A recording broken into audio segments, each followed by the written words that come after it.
77, 79.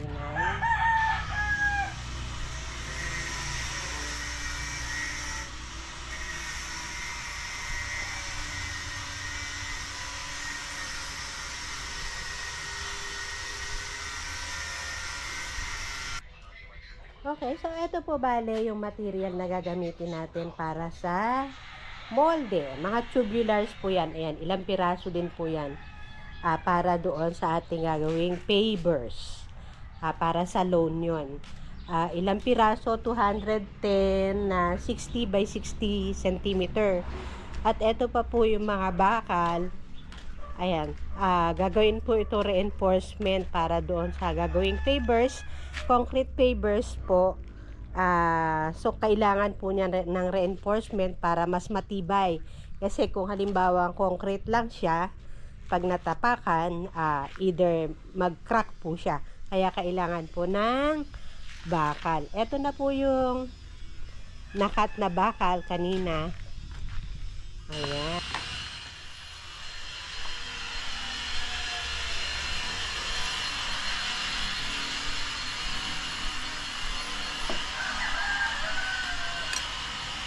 At ito po yung na-approvean na testing namin. Sa dinami-dami ng tinesting namin, talagang ito yung isa. Na-approvean na po yan. Kaya kami ay mag-lelay na ng mga items na gagawin.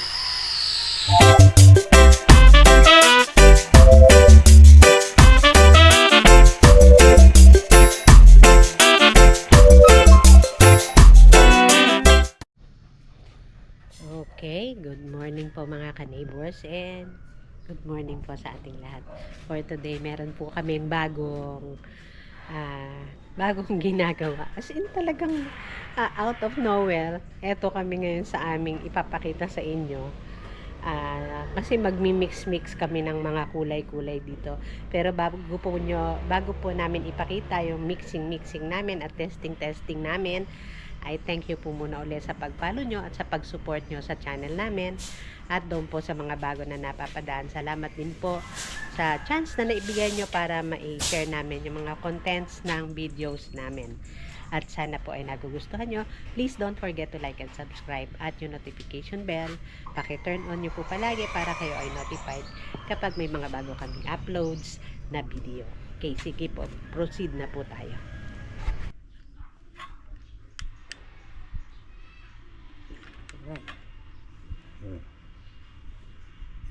Naka-grams na ba tayo? Hindi visible sa Yan, set. Ito yung ating mga kulay na binili online. Ang liit ba ng butas? So, ang kulay white ay 10 grams.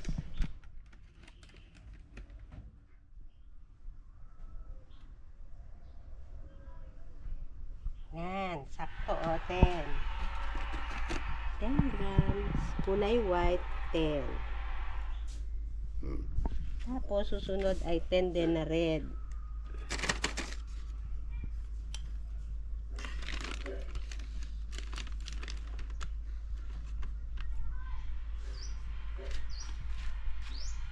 Sumablay ng katraso.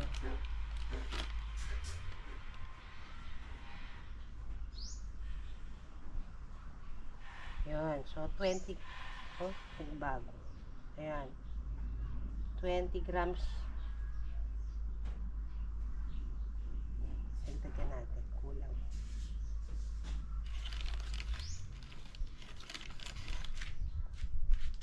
Oh, 20 naman. Nagbabago eh.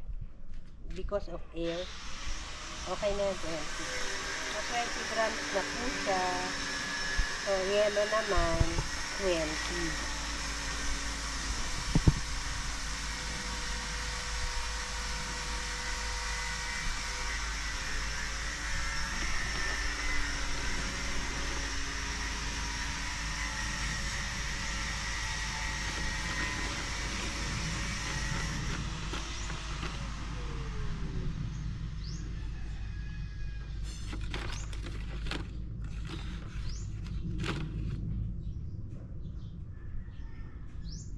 that is 41. So, bawasan natin ng 1 gram. Yan, 40 na siya. Semento. Tapos, semento naman natin ay 40. Tama ba?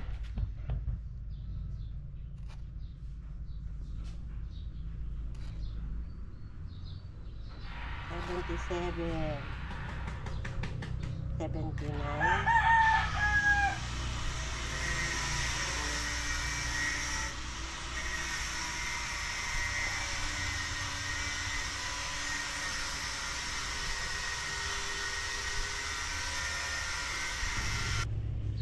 Yun. 80 na. Mix. So, ngayon, nakuha na po natin yung mga timbang-timbang. So, i-mix po natin siya. Dapat yung consistency ng mixture bago tayo magtubig ay dapat halong-halo siya. Para na ako nasa laboratory ngayon.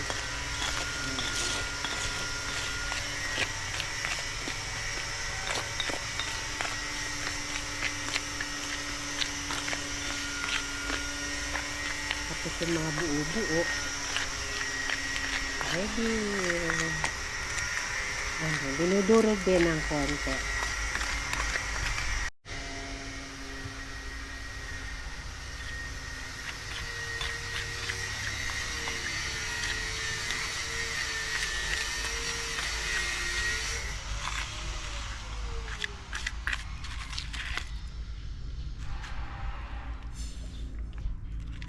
Init.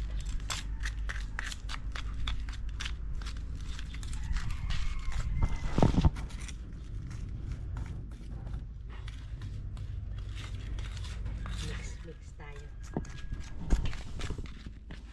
So, ayan na po yung outcome ng ating mixture.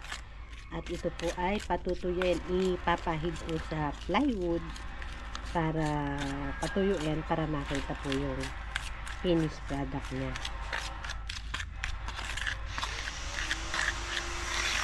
Finished kulay pala. Sana ma-achieve na namin yung color na kailangan.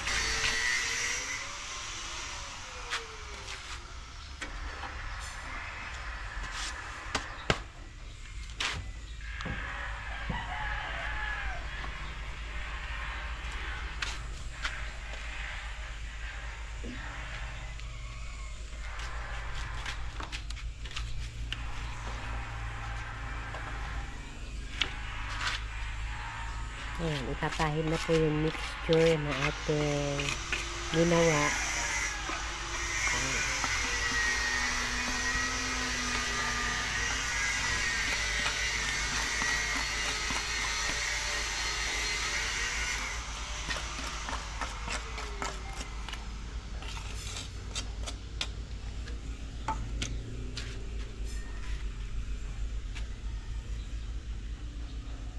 Parang medyo malapit-lapit na. Santimpla pa. Santimpla pa? Huwag mo kalapadan. Para meron pa palagayan ng susunod na timpla. 20 na lang puti.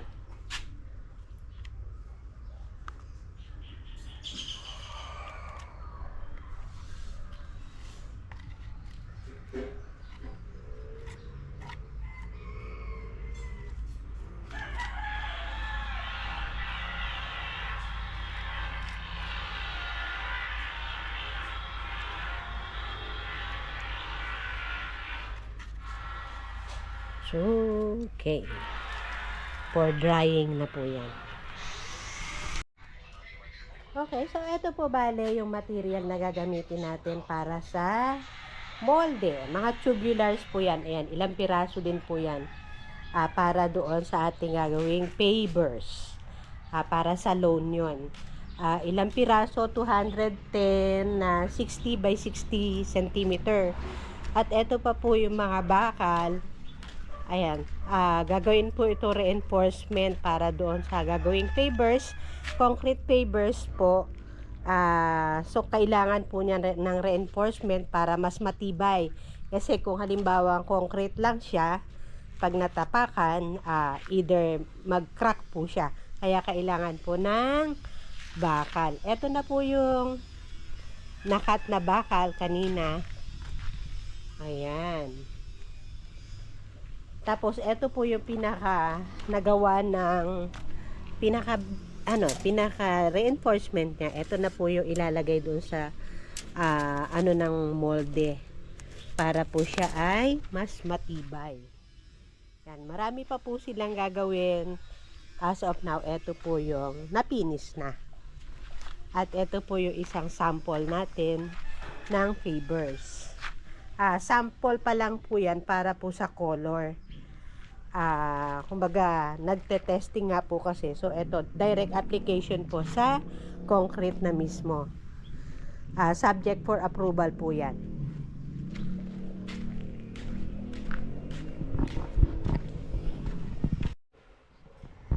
Okay.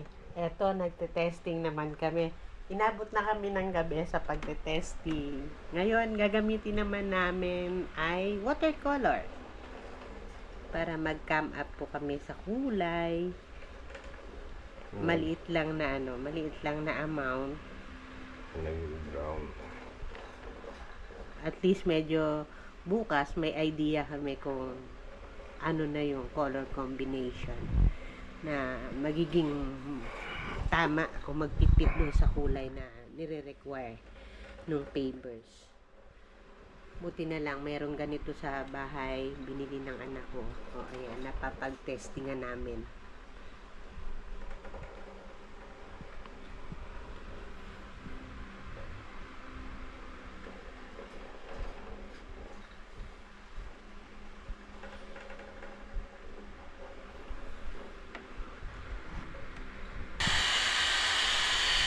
Ito na po yung update namin sa paggawa ng molde. Ayun.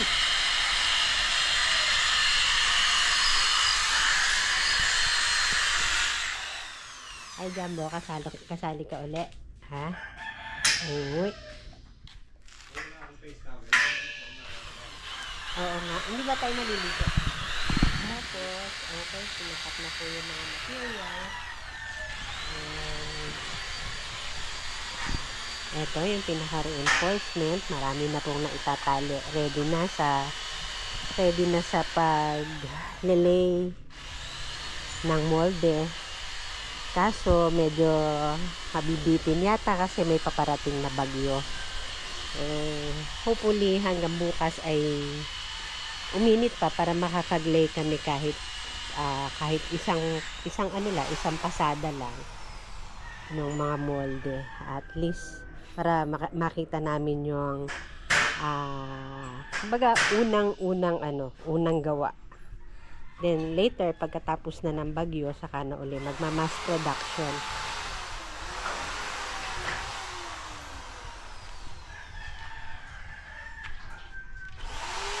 Tapos ayun pa yung ibang material at eto na rin po yung mga simento, mga aggregates. And ito na rin po yung mixer na gagamitin. Ready na talaga yung panahon na lang ang sana makisama at makagawa kami today and tomorrow. At sana kung maaari, wag na rin tumuloy yung bagyo.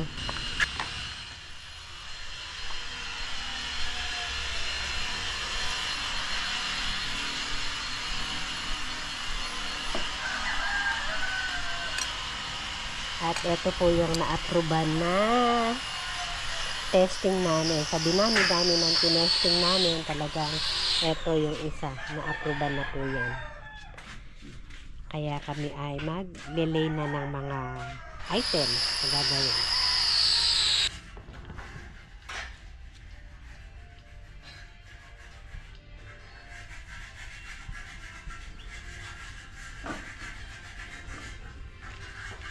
Doon ko na kaya buhin, boss. Pag-doon mo. Para madali yan. Ik, patulong mo na. Hello, boss. Nakita ko na yung message. Nakalagay Packages arrive at delivery facility and will be delivered to you soon. Bago close and open parenthesis lang. 9:45 na.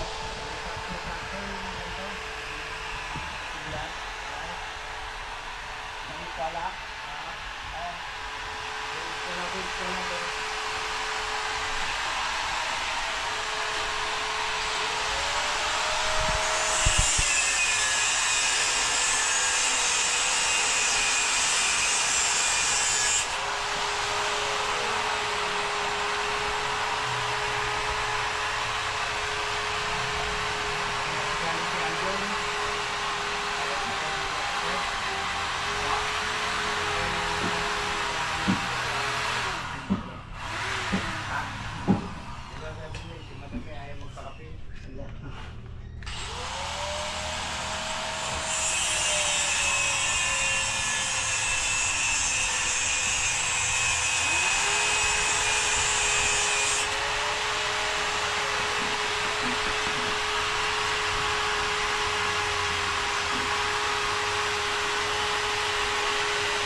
Okay, good morning po. Eto na po yung aming second day.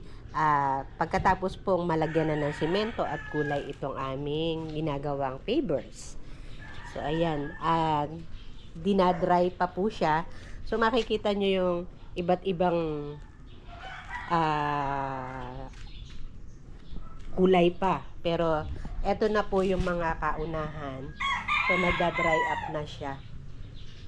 Pero malaking pagbabago pa kapag totally dry po siya. Ang sample po namin, nakita nyo naman ng isang beses.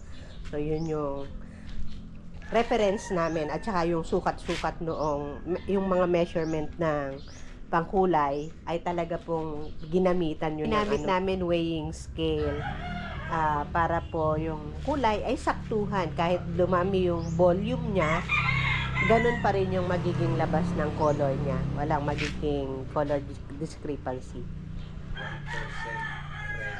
1.2% red. Tapos 98.8% ang yellow. Ayun. Ang komposisyon.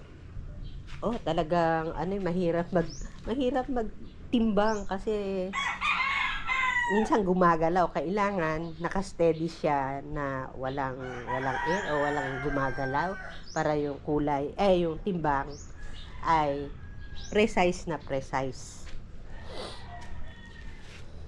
So, ayan. Meron pa pong dalawa doon sa kabila na napakita ko naman na kahapon. So, yun. Sumabit yan. Tapos sana ang delivery. So, ayan. So, kung hindi po na-delay itong aming material, yung delivery ng materials kahapon, possible na yung nandun sa kabila na ganito rin karami yung yung butas niya, in which dalawa lang po yung nalagyan, sana po yun malalatagan lahat kahapon. So, maraming factor po kasi na nag-contribute sa gaya nga po sa production, gaya nga po ng pagka-delay ng material.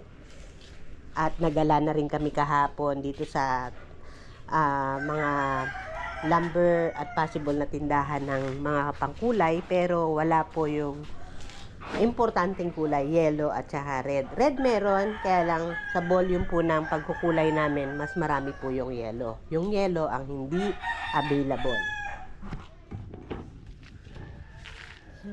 Okay, heto po yung nandito sa kabilang bahay.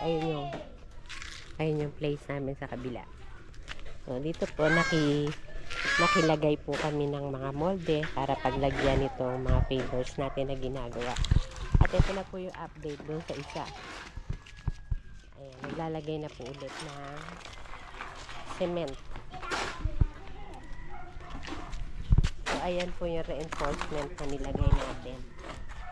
Makikita nyo. Na. Ayos na yun. Baka naman sila na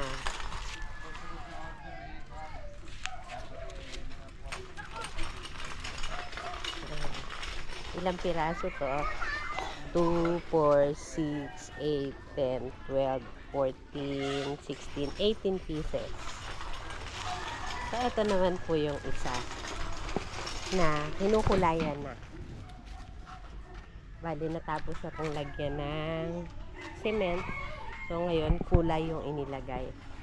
Makikita nyo yung difference ng color. Ibig sabihin, ito isa, siya yung pinakaunang nilagay kasi ganyan na yung color. Habang pong natutuyo siya ay nag-iiba ng color.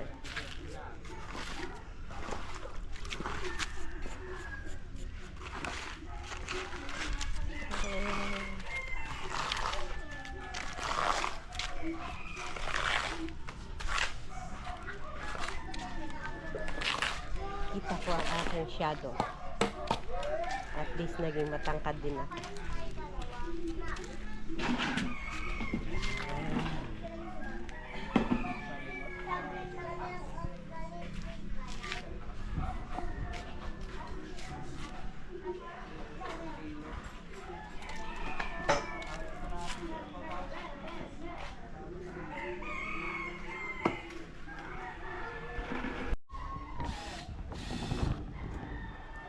Okay, day 3.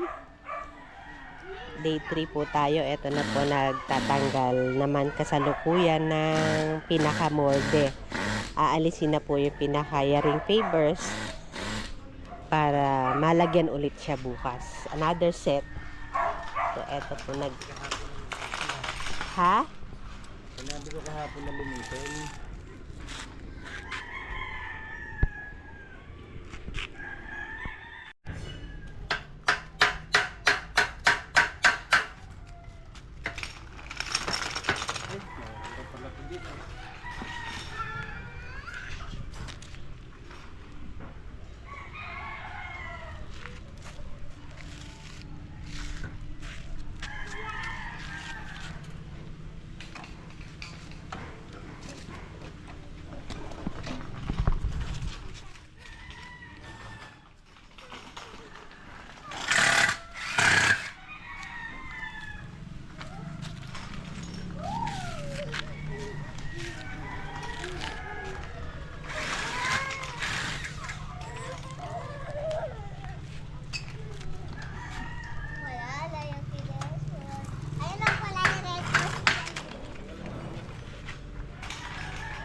Desmond.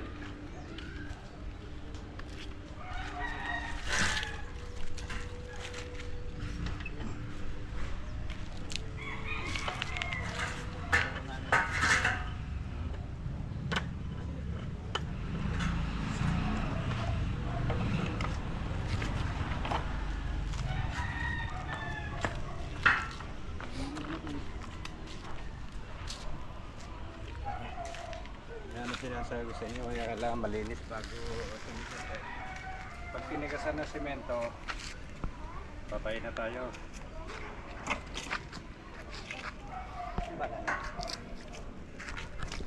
ito po. Si Punsulan mo.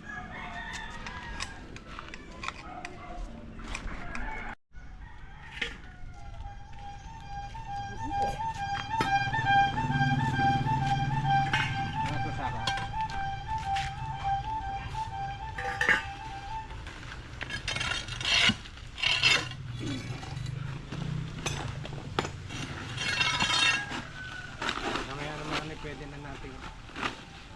Mamayang hapon pwede na natin tabi-tabi.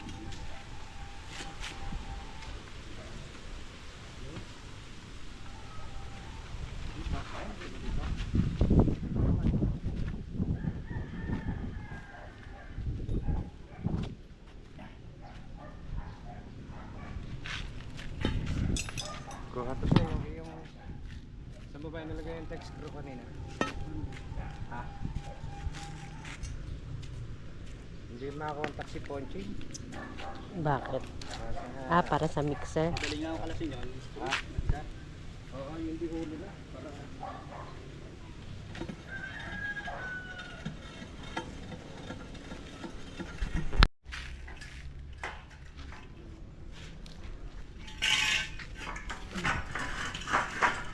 So, ayan, after po na maalisan ng laman, ikakabit na po uli yung mga molde. Yung molde pala, mga kasi, ano siya, marami, pero isang set naman. So, ganyan po siya ikinakabit uli.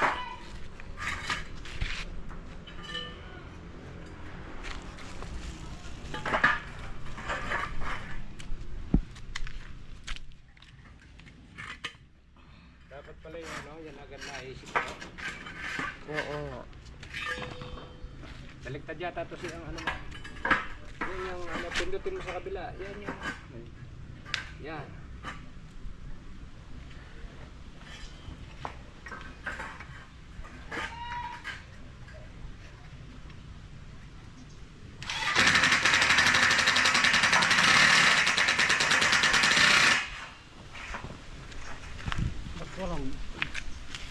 Wala yatang ito yan.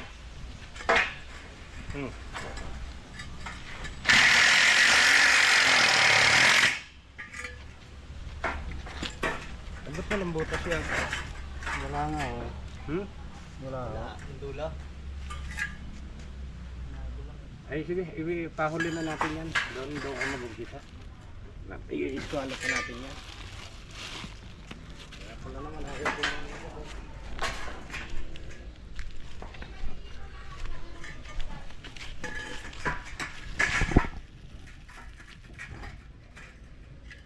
Problema natin, transformer eh. Bakit? May pro makapag-charge tayo na ano. Ano ka naman transformer mo? Hindi ba? Kita rin natin. Ginagamit. So, ayan, mas madali yung screw ngayon. Unlike yung unang nagamit na screw. Pag natapalan ng colored cement ay natigas din. Eh ito, nakalabas yung ano, ano niya. Madali lang siyang tanggalin. Kaya siya.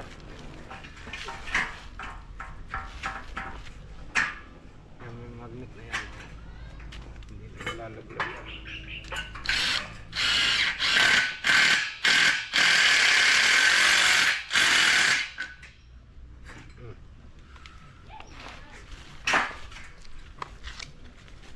Yun lang. Wala naman tayo simento ngayon. Okay. Bali, ganyan lang yung proseso kung paano siya ikabit mo. Mamaya tingnan na natin kapag maglalagay na ulit ng laman. Okay.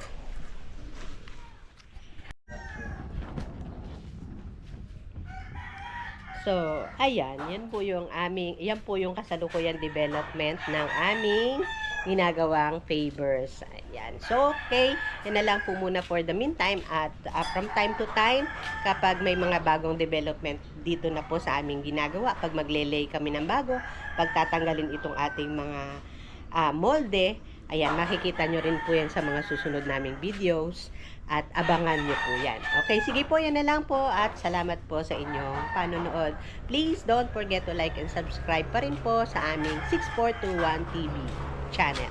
Okay, bye-bye po. Salamat!